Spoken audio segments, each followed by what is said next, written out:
Monday of the 11th week in Ordinary Time. A reading from the first book of Kings. Naboth the Jezreelite had a vineyard in Jezreel, next to the palace of Ahab, king of Samaria. Ahab said to Naboth, "Give me your vineyard to be my vegetable garden, since it is close by, next to my house. I will give you a better vineyard in exchange, or, if you prefer, I will give you its value in money." Naboth answered him, "The Lord forbid that I should give you my ancestral heritage." Ahab went home disturbed and angry at the answer Naboth the Jezreelite had made to him, "I will not give you my ancestral heritage."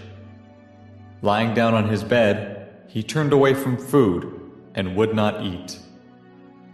His wife Jezebel came to him and said to him, "Why are you so angry that you will not eat?" He answered her, "Because I spoke to Naboth the Jezreelite and said to him, 'Sell me your vineyard, or if you prefer I will give you a vineyard in exchange.' But he refused to let me have his vineyard." His wife Jezebel said to him, "A fine ruler over Israel you are indeed. Get up, eat and be cheerful. I will obtain the vineyard of Naboth the Jezreelite for you." So she wrote letters in Ahab's name and, having sealed them with his seal, sent them to the elders and to the nobles who lived in the same city with Naboth. This is what she wrote in the letters: "Proclaim a fast and set Naboth at the head of the people. Next, get 2 scoundrels to face him and accuse him of having cursed God and king. Then take him out and stone him to death." His fellow citizens, the elders and nobles who dwelt in his city, did as Jezebel had ordered them in writing, through the letters she had sent them. They proclaimed a fast and placed Naboth at the head of the people. 2 scoundrels came in and confronted him with the accusation, "Naboth has cursed God and king." And they led him out of the city and stoned him to death. Then they sent the information to Jezebel that Naboth had been stoned to death.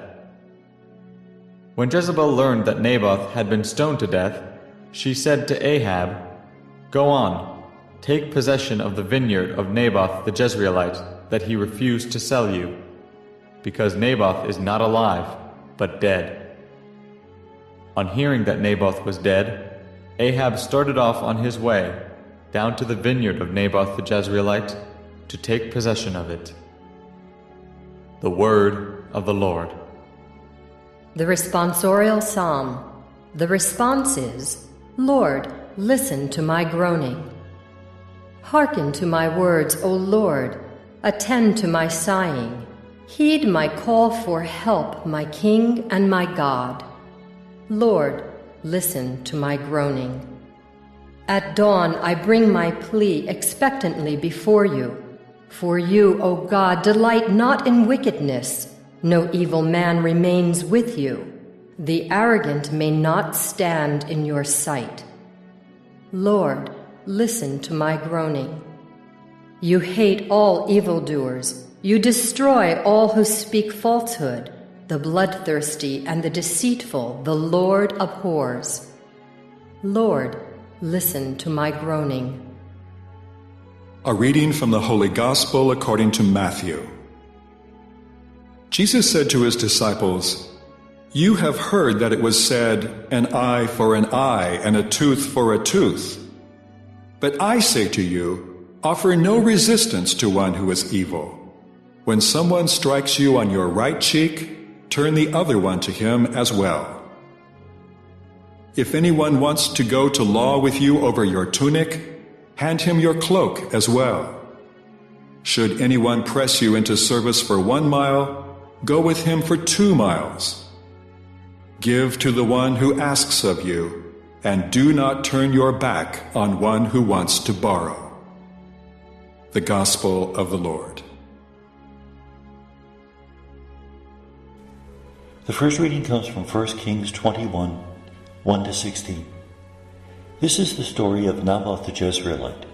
Now Israel, the northern kingdom, had 2 capitals, Samaria, which was the pagan capital, and Jezreel, which was the Jewish capital. This is a Jezreelite, so we're dealing with a Jewish man, and Ahab, who is the king of Samaria. Notice it mentions Samaria, so already it's saying that he's more pagan than he is Jewish. That was the pagan capital. He wants to have a vegetable garden next to his palace in Jezreel. He actually has 2 palaces, one for his reign over the Jewish people, one for his reign over the pagan people. He wants to either buy or exchange a field for the field of Naboth the Jezreelite, whose field is very close to his palace. He wants to have a vegetable garden there. Well, Naboth refuses because, remember, the land in Israel doesn't really belong to the people, it's God's land. And it was apportioned by lot to the various clans of Israel. Therefore, it's God's decision to give land or to take it, not a person's. Well, because Naboth refuses, Ahab is very angry, and Jezebel, his wife, plots the death of Naboth by accusing him of blaspheming, by making false accusations against him. Now, one thing we have to remember in the law of Israel, if you make a false accusation against someone, then you have to suffer the penalty that you wanted to call upon that person. And in fact, Jezebel will suffer that penalty. Because Naboth is convicted of blasphemy, the land automatically goes to the king, Ahab, and he rejoices in this fact. Now, as such, this is really not a sin against God. It's a social sin, a sin against the neighbor. But God is concerned with those things as well. In pagan circles, very often, what you did to your neighbor didn't make that much of a difference. Whereas in Israel, it did, because our faith has both a vertical dimension, serving God, and a horizontal dimension, serving our brothers and sisters. The Gospel is from Matthew 5, 38 to 42. It's a continuation of the Sermon on the Mount. Jesus says, "You've heard an eye for an eye and a tooth for a tooth." This is called the lex talionis. You give back to the person what they did to you. Now, we wouldn't think that way today. That doesn't sound very Christian. But remember, when it was proposed in the Old Testament, it was already seen as a merciful act because it limited the retribution that you could call upon another. Previous to this, if somebody broke your tooth, then you could kill that person. Now you can only do certain things. What does Jesus say? The way we act has to go way beyond that. If they take your tunic, give them your cloak as well. If they cheat us, then we should be generous to them. That doesn't sound very practical, and it's not. It's allowing ourselves to be crucified. So how should we love people? We should love them with more love than they give us. With the love that they need, not the love that we think that they deserve. If they ask you for service for 1 mile, go 2 miles. The Romans could ask you to carry something for a mile. And they didn't actually ask, they imposed that necessity upon people. Well, if the Roman asks you to carry it for a mile, offer to carry it an extra mile out of your generosity. It's almost as if we're saying that if they steal your car, you should run after it and offer them a 20 for the gas. Again, it doesn't sound very practical, and it isn't. It's not supposed to be practical. It's supposed to be a gospel irony, that the only way we'll bring people to conversion is by love, not by exacting retribution. And may God bless us.